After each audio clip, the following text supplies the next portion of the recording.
So we're just going to open up a beehive and look down and see how much honey they're producing on a sunny day.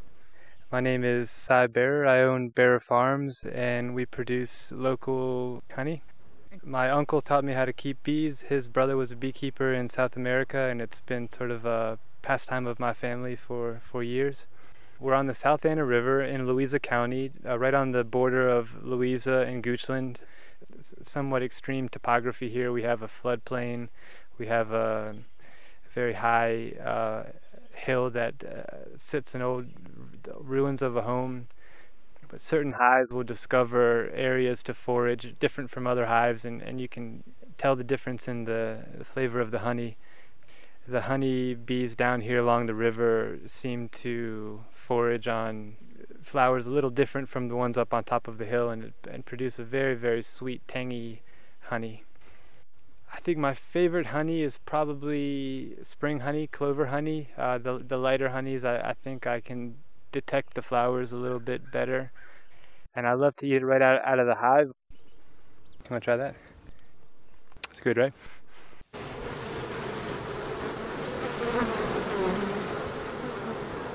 Put a little smoke to calm them down. Sometimes I'll put a veil over my head if I'm going deep into a hive and it's a rainy day or I know that they're irritable. They don't like overcast weather and the rain washes the nectar and the pollen out of the flowers. So sometimes they feel cooped up and feisty, so I'll put a veil on. But I think the bees know who I am, and generally speaking, we have a good relationship. I like to think we take care of each other. So raw honey is honey that has been uncooked or unpasteurized. It's very good for your immune system. It's very good for fighting off local allergies. Well, we don't use any chemicals. The system is organic. It can't be certified organic because the bees fly within a 5-mile radius of my farm and I can't control everything that they touch beyond here. But as best we can, we don't spray for mites or use chemicals that could damage their immune systems. Even when I got into keeping bees, I had no idea how many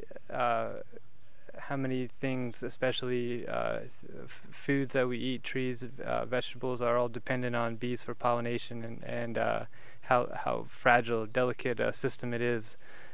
And that system now depends on beekeepers to keep it alive and thriving, so I feel like I'm doing something positive to the environment.